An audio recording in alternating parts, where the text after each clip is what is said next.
Bueno, buenos días a todas y a todos. Vamos a continuar con la clase 9. Vamos a hacer en dos bloques. Este va a ser el primer bloque de la clase. Hoy vamos a trabajar en base a un texto que tienen de la unidad 2, el texto de Hernán Thomas, sobre tecnologías para la inclusión social. La idea, digamos, de ese texto es que nos empieza a aportar algunos conceptos para poder analizar el caso que estamos trabajando en términos del trabajo final, que estamos, digamos, o sea, trabajando en los prácticos y en los encuentros de Zoom quienes pueden. Entonces, este texto nos va a aportar algunos elementos conceptuales que nos van a permitir poder implementarlos cuando hacemos el análisis. Y esto tiene que ver con proveer herramientas analíticas que provienen del enfoque sociotécnico que venimos trabajando. Hernán Thomas es un investigador de la Universidad Nacional de Quilmes, el equipo que yo pertenezco, él es el director, y viene trabajando junto con Renato Dañino, por ejemplo, que ya lo conocemos, en el desarrollo de esta perspectiva que se llama la perspectiva de las tecnologías sociales o las perspectivas de las tecnologías para la inclusión social. Hoy, digamos, vamos a empezar a trabajar en cuáles son las propuestas analíticas que ellos elaboraron para poder hacer abordajes eh, desde este enfoque. La idea del texto tiene toda una primera parte que va hasta el punto 6, donde hace toda una reconstrucción histórica acerca de cuál es la trayectoria, y en eso dialoga con el texto de Novaes que vimos en la clase pasada, en cómo se fue desarrollando, digamos, la perspectiva de las tecnologías sociales. Entonces, toda esa primera parte hasta el punto 6 aboca sobre eso y tiene mucha información que les permite profundizar si quieren. A mí lo que me interesa trabajar y lo que vamos a ver en la clase de hoy es a partir del punto 6 y 7 principalmente, y después del texto, donde presenta los conceptos, donde propone justamente cuáles son, digamos, o sea, la utilidad y cuáles son, digamos, las ventajas de trabajar con estos conceptos en relación a otros enfoques. Esto lo hace en el punto 6 y en el punto 7, y después el punto 8 y el punto 9 del texto está abocado a pensar cuál sería la proyección de este enfoque de las tecnologías sociales en términos de una política científica más amplia. Eso, digamos, o sea, obviamente también sirve para poder contextualizar, para que ustedes puedan entender, para que puedan entender cuál es la apuesta de desarrollar una propuesta conceptual como esta, que no se queda solamente en un ejercicio académico, sino que tiene también que ver con cómo pensar la relación entre tecnología y desarrollo en un sentido más amplio, en un sentido de justamente de planificación de políticas. Entonces, toda esa última parte va por ahí. El texto cierra con una definición muy breve de ciudadanía sociotécnica. Nosotros más adelante vamos a ver otro texto de Hernán Thomas que profundiza en esa cuestión, porque nos parece importante, es otro elemento que vamos a tomar como analizador que podemos incorporar dentro de los trabajos que van a hacer como concepto. Entonces les vamos a dedicar otra clase para poder trabajarlo un poco más, pero bueno, el texto cierra ahí. Esta sería la introducción. Vamos entonces ahora a ver, digamos, o sea, que, qué conceptos, digamos, o sea, son los que está proponiendo y cómo los podemos encarar. Eh, Primero, digamos, o sea, vamos a trabajar un poco con este enfoque en forma general, la idea de las tecnologías sociales o las tecnologías para la inclusión social, que es como lo llama Hernán Thomas, porque justamente para él hay una especificidad y que no es solamente que sean tecnologías elaboradas, digamos, a partir justamente de los recursos ya existentes dentro de la sociedad, sino que tienen una orientación y una finalidad definida. Es decir, son tecnologías que tienen que colaborar en procesos de transformación y de cambio social. Entonces, ¿de qué manera podemos utilizar justamente el desarrollo, el diseño y el desarrollo de tecnologías para generar procesos que, en vez de excluir digamos, a las poblaciones, especialmente las poblaciones con menos recursos o las poblaciones marginales, las puedan incluir? Entonces, en este sentido, las tecnologías son pensadas justamente con este enfoque que venimos trabajando como, digamos, o sea, instrumentos claves para poder incidir en los procesos de cambio social. En este sentido, acuérdense que las definíamos como diciendo, bueno, todo aquel dispositivo que permite demarcar posiciones y conductas y disposiciones de los actores sociales, por ejemplo, en procesos de diseño de tecnologías que estén pensando en usuarios múltiples en vez de pensar en un solo usuario, y entonces abrir el juego para que otro tipo de poblaciones puedan interactuar con esa tecnología, y justamente por eso van a condicionar las estructuras justamente de distribución social y de acceso a bienes y servicios. Por ejemplo, si uno piensa en términos de cómo se utiliza el agua potable, cuáles son las tecnologías disponibles, cómo se correlaciona eso con los niveles de segregación y pobreza urbana, dónde hay agua de red, dónde no la hay, dónde no la hay, qué tipo de tecnologías se pueden utilizar para poder acceder a ese recurso, digamos, básico que es el agua, y en función de qué conocimientos, digamos, entonces hay que aplicar y qué tipo de tecnología. Si yo genero una tecnología para llevar a lugares donde no hay agua que por ejemplo requiere la utilización de filtros que tengo que renovar cada tanto y que son carísimos, es una tecnología que en realidad no está incluyendo del todo, porque justamente lo que puedo hacer es convencer al Estado para que compre, por ejemplo, un montón de filtros y los distribuya en población rural dispersa en el Chaco, pero después estoy atado al proveedor de servicios que me está vendiendo la máquina, pero además me vende los filtros. O sea, me puede regalar la máquina si quiere o vender a muy bajo precio porque después voy a tener que estar atado, digamos, a la compra de filtros. Hay otras tecnologías que justamente lo que hacen es pensar en sistemas que no necesitan el recambio, digamos, y el uso de filtros y que pueden entonces trabajar en forma continua una vez que yo hice una inversión inicial. Entonces, en ese sentido, son tecnologías más simples de utilizar y por lo tanto se integran mejor en las dinámicas socioeconómicas del lugar donde o de la comunidad con la que yo quiero trabajar. Bueno, en todas estas problemáticas son problemáticas que motivaron el enfoque que nosotros vamos a ver en la clase de hoy. Son temáticas, digamos, o sea, que permiten, digamos, o sea, pensar no en la tecnología en abstracto, sino en la tecnología situada, es decir, la tecnología vinculada a problemas reales y cotidianos que las poblaciones, digamos, o sea, humanas atravesamos. Entonces, esto, digamos, o sea, implica cómo podemos construir un dispositivo analítico que nos permita, digamos, o sea, no solamente comprender mejor cómo son esas dinámicas tecnológicas, sino además incidir para hacer transformaciones en la realidad. Este es el enfoque que tanto Renato Dañino en Brasil como Hernán Thomas acá en Argentina fueron desarrollando en los últimos 20 años para poder justamente trabajar con este enfoque. Si vamos a la, digamos, o sea, a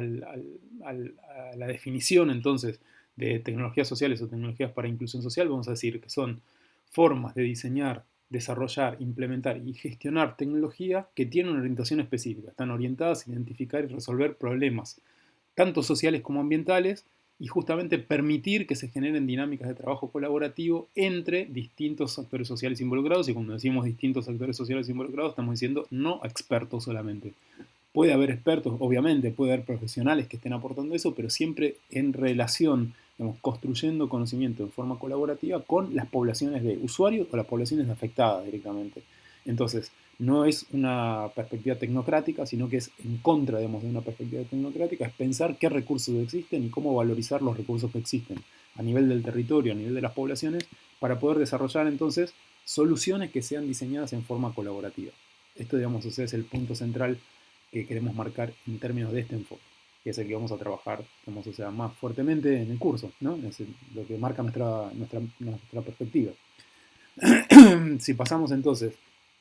a la siguiente filmina, vamos a empezar a señalar algunas cuestiones que son importantes, que ya estuvimos mencionando en las últimas clases, pero ahora le vamos a dar, digamos, o sea, un poco más de relevancia, un poco más de lugar a nivel analítico. En primer lugar, tiene que ver con que una de las claves, digamos, o sea, de la pregunta que instaura el enfoque sociotécnico tiene que ver con las dinámicas, lo que llaman las dinámicas de funcionamiento y no funcionamiento de las tecnologías o de los artefactos. O sea, esto, digamos, o sea, es clave. Tanto el funcionamiento como el no funcionamiento de la tecnología pueden explicarse. ¿Sí? Y esto, digamos, o sea, pueden explicarse justamente pensando en dos preguntas, que es, ¿por qué, digamos, una tecnología funciona o no funciona? Y en forma relacionada es para quién esa tecnología funciona o no funciona. A veces puede ser que la tecnología funcione para los objetivos que los expertos tenían respecto de cómo solucionar el problema, pero puede ser que ese mismo funcionamiento, que la tecnología, digamos, o sea, es exitosa entre comillas porque funciona para los expertos, no funcione para los usuarios. Por ejemplo, con este ejemplo que yo les decía, puede ser que un sistema para filtrar el arsénico sea tremendamente efectivo porque lograron hacer que con nanopartículas el arsénico quede retenido en unos filtros, pero si esos filtros yo los tengo que cambiar y son filtros costosísimos, esa tecnología no funciona para los usuarios campesinos que no tienen el dinero para poder pagarla. Entonces, funciona para los expertos, no funciona para los usuarios. Esa dinámica de funcionamiento y no funcionamiento se tiene que ver al mismo tiempo en términos simétricos. Yo no puedo pensar solamente en hacer un análisis analizando, digamos, algunos atributos de esa tecnología y por lo tanto concluyendo que es una tecnología que funciona. En general, como hay diferentes y hay flexibilidad interpretativa respecto de cómo funciona, de cómo se asigna sentido a las tecnologías, los procesos de funcionamiento y no funcionamiento se dan al mismo tiempo. Las tecnologías generalmente, de la misma forma que estábamos diciendo, que incluyen a algunos sectores o algunos grupos sociales relevantes para ir hablando con más propiedad, ir incorporando los conceptos, incluyen, digamos, esos grupos sociales relevantes porque proveen soluciones para esos grupos, al mismo tiempo puede ser que no produzcan soluciones, es decir, no funcionen para otros grupos sociales relevantes. Entonces, siempre, digamos, o sea, tenemos que pensar que las dinámicas de funcionamiento de la tecnología, cuando una tecnología termina funcionando para un determinado grupo, es porque logró estabilizarse, pero eso no quiere decir que esa tecnología que se estabilizó y que por lo tanto funciona para ese grupo sea para todos igual,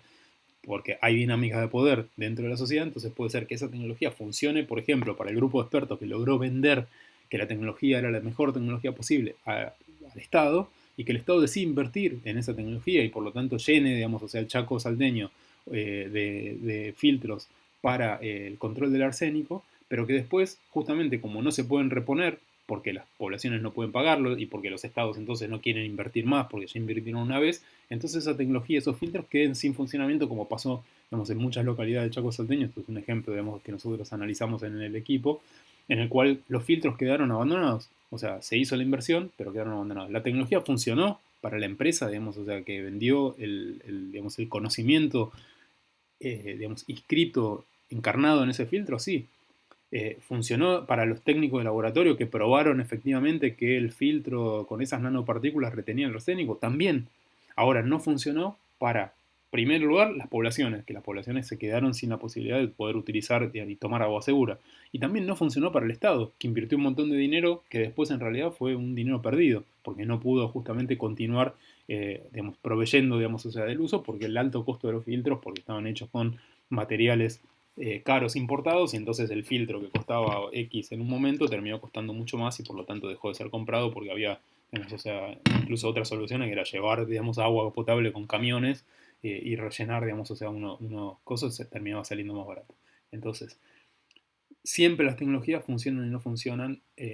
para distintos grupos, ¿no? O podemos entender, digamos, o sea, que si funcionan para unos, puede ser, y nos tenemos que preguntar, que no estén funcionando para otros. Entonces tenemos que averiguar para quiénes no estarían funcionando, o en todo caso chequear que para todos los grupos funcionen, que también, digamos, o sea, podría ser el caso en tecnologías que generalmente fueron elaboradas, como les decía antes, desde una perspectiva participativa, donde el propio diseño de la tecnología ya incorporaba a quiénes iban a ser los usuarios, y no al revés. No una tecnología que se diseña,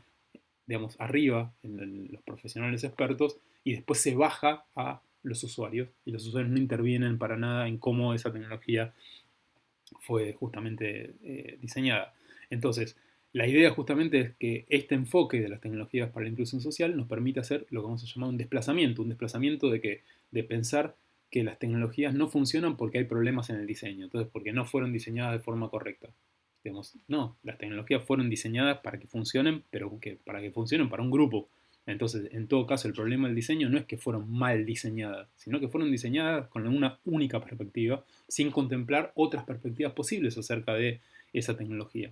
Y después, la otra cuestión tiene que ver con el otro desplazamiento, tiene que ver con la explicación de que las tecnologías no funcionan porque entonces las poblaciones o los grupos sociales no la pudieron adoptar, no tuvieron dificultades culturales, por ejemplo, para poder, no sé, una versión que ustedes seguramente van a conocer bien es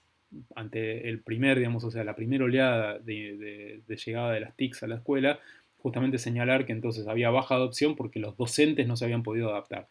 Esto es lo mismo, digamos, o sea, la cuestión es poner digamos, la causa del problema en, digamos, o sea, los adoptantes, en este caso, que es que entonces decirles que no estaban capacitados o los mismos docentes pensar que no están capacitados. No, el problema es justamente cómo se diseñó el proceso, cómo se diseñó y cómo se pensó, cuál es el enfoque en el cual una tecnología justamente se llevaba a las aulas, es decir, digamos, tirando el artefacto, ¿no? Esta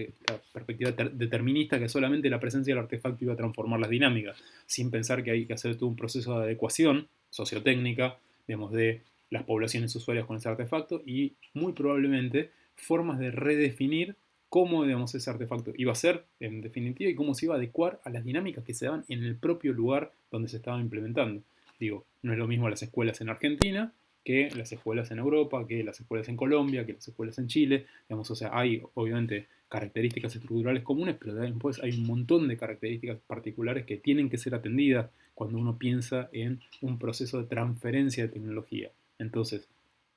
el foco, digamos, o sea, que va a proponer el enfoque de tecnologías sociales tiene que ver con cómo, digamos, o sea, se diseña, cómo es el proceso de diseño de las tecnologías, Eso, digamos, es uno de los acentos. Y de forma relacionada, digamos, ¿con quién?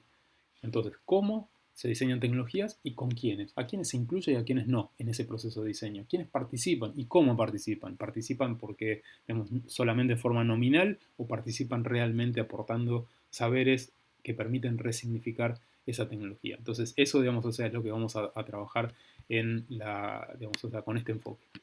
Eh, digamos, o sea,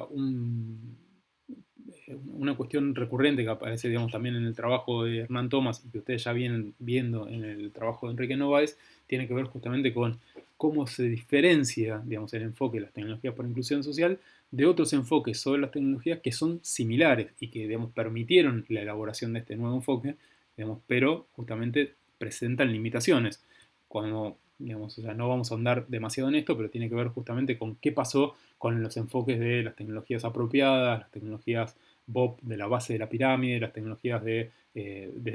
innovación desde la base, de Grassroots Innovations, por ejemplo, que ustedes van a leer en el texto de Hernán, y que hace un trabajo de análisis para mostrar justamente en qué cosas esos desarrollos de enfoques teóricos sobre la tecnología colaboraron y qué cosas quedaron limitados. En general, las limitaciones tienen que ver con cuatro cuestiones. Primero tiene que ver con el enfoque no sistémico en pensar, digamos, el problema. El problema, digamos, o sea, si hay un problema de agua, se piensa que entonces lo que hay que resolver es el problema del agua, pero no pensar en dinámicas, digamos, sociotécnicas más amplias que tienen que ver con qué otros problemas están encadenados en el problema del agua, problemas sanitarios, problemas productivos. Entonces, en función de eso, voy a pensar cómo diseño la solución. Si el problema es solamente sanitario, entonces muy probablemente con, por ejemplo, un sistema de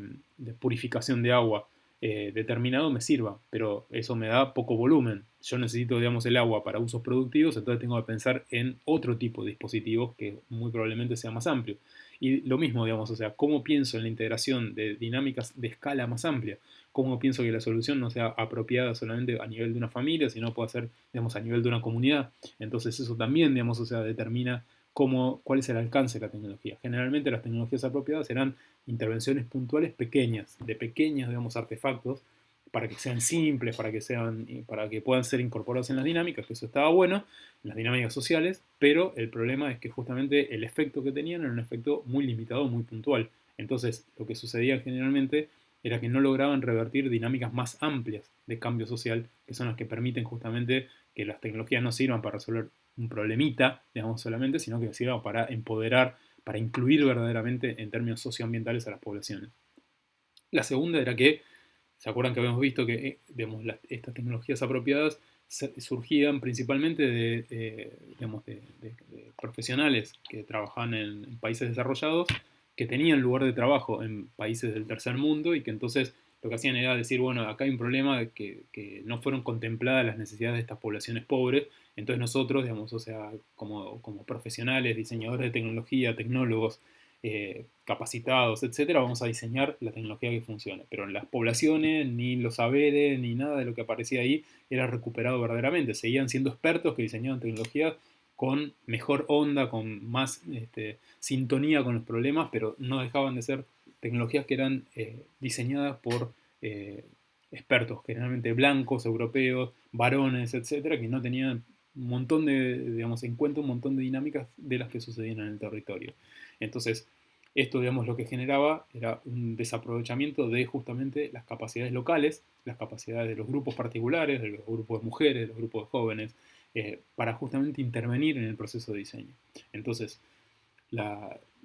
digamos, la cuestión era que se perdía ese potencial. El último punto que marca Rand Thomas, o el último punto importante que nosotros rescatamos, es que en general también lo que sucedía era que lo que terminaban haciendo, en particular las tecnologías de base de la pirámide, tenía que ver justamente con la adaptación de lo que se llaman tecnologías maduras, es decir, tecnologías que ya se consideraban viejas en los países en desarrollo, que entonces se adecuaban para poder ser vendidas de nuevo en los países en desarrollo, pensando que, bueno, no van a, digamos, o sea, obviamente no van a este,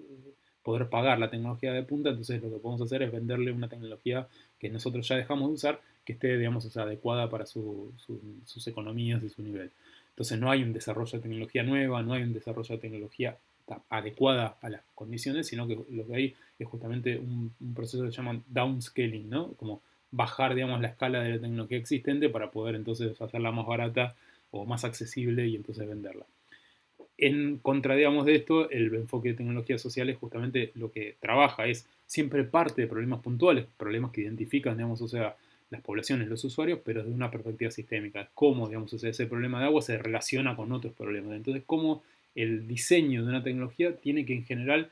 ser pensado como un diseño que lo que va a generar es impacto en todos los puntos críticos del sistema, no solamente en uno. Tratar de que una tecnología o un conjunto de tecnologías pueda generar un cambio de tipo, digamos, más estructural, más sistémico dentro de esos sistemas para que verdaderamente sea inclusivo. Y la segunda cuestión es que lejos de esta idea de que diseñan los profesionales expertos y los demás solamente adoptan la tecnología, lo que vamos a trabajar es en procesos, en el enfoque sociotécnico, en el enfoque de tecnologías para la inclusión social, es en lo que vamos a llamar el codiseño, es decir, las tecnologías que incorporan diálogo con otro tipo de saberes, otro tipo de repertorios de conocimiento para poder diseñar los procesos tecnológicos. La tecnología no es solamente un patrimonio de expertos, sino que es una tecnología que integra saberes diferentes, integra otro tipo de perspectivas. En función de eso, ahí está una fotito de Hernán Thomas, si lo llegan a ver cuando podamos volver a la normalidad, anda dando vuelta por la Universidad de Quilmes, es ese personaje que está ahí. Digamos, o sea, él y el equipo, digamos, o sea, de Hernán, fuimos desarrollando toda una serie de conceptos, que ahora vamos a ver los más importantes, que estos son los conceptos que yo les digo que son interesantes para ir incorporando, y eso lo vamos a ir discutiendo en las clases que nos quedan, cómo incorporar analíticamente estos conceptos a partir de los casos que ustedes están trabajando. Por ejemplo, las relaciones problema-solución, que esto ya lo vimos. Esto es, digamos, o sea, es clave. O sea, siempre, digamos, o sea, cualquier tecnología está pensada como una solución a un problema, pero esa definición generalmente la hace un tipo de actor, que en general son los expertos. Nosotros lo que estamos viendo es, no, las relaciones problema-solución las podemos encontrar, estas dinámicas, ¿no?, de problema-solución las podemos encontrar en todos los grupos relevantes. Por eso vamos a identificar grupos relevantes, sociales relevantes. ¿Por qué? Porque vamos a asignar a esos grupos sociales relevantes una determinada forma de construir el problema y de pensar cómo esa tecnología responde o no responde al problema que están construyendo. Entonces, hay, digamos, no solamente, digamos, intervención de conocimiento experto, que es el conocimiento profesional, acreditado, legítimo, etcétera, sino también lo que se llama conocimiento tácito, es decir, conocimiento que está digamos, en los actores justamente por el mero hecho de ser quienes intervienen en ese mundo social que interaccionan, digamos, o sea, con ese mundo de objetos y de personas, y ese conocimiento lo consideramos un conocimiento sumamente válido para poder diseñar las tecnologías. Entonces, si hay distintos grupos sociales relevantes, va a haber distintas formas y distintas relaciones de problema-solución. Eso se relaciona totalmente con lo que veíamos antes de funcionamiento y no funcionamiento. El funcionamiento de un artefacto no está dado, no viene de hecho, digamos, o sea, tampoco, digamos, o sea, solamente el funcionamiento depende del criterio, digamos, o sea, digamos, de los actores. Por eso, digamos, o sea, justamente el proceso de funcionamiento y no funcionamiento se estabiliza también, o sea, está en disputa. ¿Cómo funciona esta tecnología o no funciona? Es un proceso abierto, es un proceso en disputa que a veces, digamos, cuando determinados actores con más poder logran imponer su posición, ese proceso se estabiliza y todos pensamos que la tecnología funciona para todos igual. En general, nunca funciona para todos igual y muchas veces incluso para algunos actores no funciona. Entonces, esos actores pueden intervenir activamente en que la tecnología deje de funcionar. Es decir, que se produzcan estos procesos de no funcionamiento de la tecnología. Si, por ejemplo, de nuevo, en la primera oleada de las TICs, yo llevo, digamos, o sea, instrumentos de TICs a la escuela y los docentes, digamos, o sea, no solamente se sienten que no fueron capacitados para eso y por lo tanto tienen poca disposición a interactuar, no es, digamos, o sea, que la tecnología no funcionó por sí sola, no funcionó porque los actores no quisieron, digamos, o sea, incorporarla, porque, digamos, o sea, era una forma de protesta, era una forma de mostrar que no estaban de acuerdo, era una forma, digamos, o sea, de no saber cómo actuar con esa tecnología y por lo tanto generaron un proceso de no funcionamiento de la tecnología. Aquí les doy, digamos, o sea, un caso muy puntual, que es el del PERMER, que es un programa de electrificación de áreas rurales que se desarrolló en la Argentina, que justamente lo que hacía era pensar cómo llevar paneles solares para proveer de energía a hogares que no la tenían. La cuestión, digamos, o sea, ustedes después lo pueden ver ahí más en detenimiento, es que digamos, el programa proveía, digamos, o sea, paneles solares en forma gratuita a estos hogares que después tenían que pagar el servicio de mantenimiento. Pero además, lo que es importante y por qué no funcionó, digamos, o sea, funcionaba técnicamente, sí, funcionaba perfecto. Ahora no funcionó porque no se preveyeron cuáles eran la jerarquía de necesidades de la población. Fíjense en el cuadrito que tienen acá, la demanda, digamos, o sea, de usos energéticos de esta población tenía que ver mucho más con cocina y con calefacción y con, perdón, y con calentamiento de agua, etcétera, para baño, etcétera, que con refrigeración y comunicación. Pero el panel que les entregaban, para lo que servía principalmente, era para estos últimos usos que en realidad no eran lo que la población requería. Entonces, servía para poner iluminación, que era, digamos, dos lámparas, una radio, una TV bajo consumo, y que justamente cuando había días nublados no funcionaba, requería mucho proceso, digamos, o sea, de mantenimiento, entonces era una tecnología que tenía poco nivel de autonomía para parte de sus usuarios y por lo tanto no terminó funcionando. Entonces lo que tenemos acá es un proceso de definición lineal y top-down, o sea, de arriba para abajo de los problemas, que es, bueno, si no tienen energía, les llevamos los paneles y con eso lo solucionamos, y el problema es no tengo energía. Pero ese no tengo energía se podía descomponer en un montón de usos que son los que después, cuando se hizo un análisis de por qué no había funcionado el proyecto Permer, salieron, digamos, o sea, a la luz, que era que los usos para los cuales la tecnología era una solución para las poblaciones locales no correspondía con los usos para los cuales se asignaba, digamos, o sea, la tecnología como solución por parte de los funcionarios y técnicos que habían desarrollado eso como solución. ¿Mm? El segundo punto de este bloque que estamos ahora haciendo tiene que ver con dos conceptos que también, digamos, o sea, son muy importantes, que son el de transducción, no es traducción, es transducción y de resignificación de tecnologías. La transducción tiene que ver con cómo una tecnología, cuando se inserta en una dinámica nueva, esto es, por ejemplo, si traen el modelo de aplicación de las TICs con una computadora por chico, digamos, en una dinámica que funcionó cuando se desarrolló, no sé, pónganse en Estados Unidos o en Europa o en cualquier lado, y si aplica, digamos, mecánicamente en otro contexto social, lo que va a hacer es que esa tecnología va a generar cambios intrínsecos en cómo se, digamos, asigna sentido a esa tecnología, cómo se inserta en esa dinámica, qué tipo de sentidos son atribuidos. Entonces, en realidad, no es que se aplica, digamos, una tecnología nueva a un nuevo contexto y no pasa nada, la tecnología funciona exactamente igual. Nunca funciona de la misma manera porque en realidad la dinámica de relaciones que hace la base, la infraestructura en la cual esa tecnología es insertada es distinta. Por lo tanto, va a cambiar también la forma de cómo juega esa tecnología en esas relaciones. Por eso, en forma asociada, vamos a hablar de resignificación de tecnología. Esto quiere decir, hay una acción creativa por parte de los sujetos que a veces cuando la tecnología viene, incluso cuando viene en estos modelos lineales top-down de caja negra, que es saco de un lado y la pongo porque la tecnología pienso que va a funcionar igual, en realidad puede ser intervenida por parte de las poblaciones de usuarios y utilizada para otras cosas.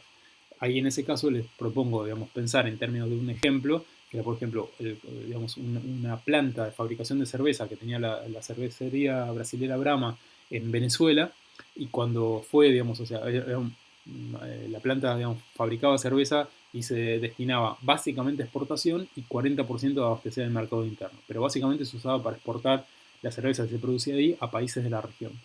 Cuando en 2013, esto, digamos, es una fábrica que estaba instalada en Venezuela, cuando en 2013 muere Chávez, Brahma forma parte del lockout patronal que promovía la desestabilización para poder generar un cambio de gobierno aprovechando el shock de la muerte de Hugo Chávez, y entonces decide irse, hacer, digamos, o sea, retirar de la producción, hacer un lockout, es decir, señalar que no había condiciones para producir y que por lo tanto no iban a poner la fábrica en funcionamiento, y en ese momento la fábrica es expropiada por las comunas que estaban, digamos, o sea,